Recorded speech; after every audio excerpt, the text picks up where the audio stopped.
அஸ்ஸலாமு அலைக்கும் வரஹ்மத்துல்லாஹி வபரகாத்துஹு. திருக்குர்ஆனில் உள்ள துஆக்கள். இன்னைக்கு நம்ம பார்க்கக்கூடிய துஆ, எப்பேற்பட்ட கஷ்டங்கள் நமக்கு வந்தாலும் இந்த துஆவை ஓதும்போது அல்லாஹினுடைய பாதுகாப்பு கண்டிப்பாக நமக்கு இருக்கும். அது என்ன துஆனா, லா இலாஹ இல்லா அன்த சுபஹானக இன்னீ குன்தும் மினல் ஸாலிமீன்.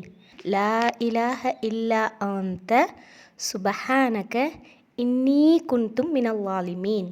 உன்னைத் தவிர வணக்கத்துக்குரியவன் யாரும் இல்லை, நீ தூயவன், நான் அநீதி இழைத்தோரில் ஆகிவிட்டேன்.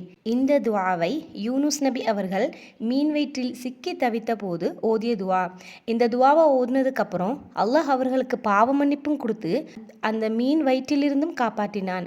மேலும் நம்மளுடைய தூதர் முஹம்மது நபி ஸல்லல்லாஹு அலைஹி வஸல்லம் அவர்கள் கூறும்போது இது துஆக்களின் முதன்மையான துஆவாகவும் இருக்கிறது. மேலும் இந்த துஆவை ஓதி ஒரு முஸ்லீம் அவனுடைய சொந்த தேவைகள், எப்படிப்பட்ட தேவைகள் இருந்தாலும் இந்த துஆவை ஓதி இறைவனிடம் அவனுடைய தேவைகளை கேட்டால் கண்டிப்பாக அல்லாஹ் நிறைவேற்றுவான் என்றும் கூறினார்கள். சுபஹானல்லாஹ். நம்ம வாழ்க்கையில் ஏற்படக்கூடிய இக்கட்டான சூழ்நிலைகளிலும் கஷ்டமான காலங்களிலும் இந்த துஆவை நாம் ஓதி இறைவனிடம் பாவ மன்னிப்பு கேட்போம். அல்லாஹ் நம்ம அனைவருடைய பாவத்தையும் பொறுத்து நம்மளுடைய கஷ்டங்களையும் நீக்கி தருவானாக.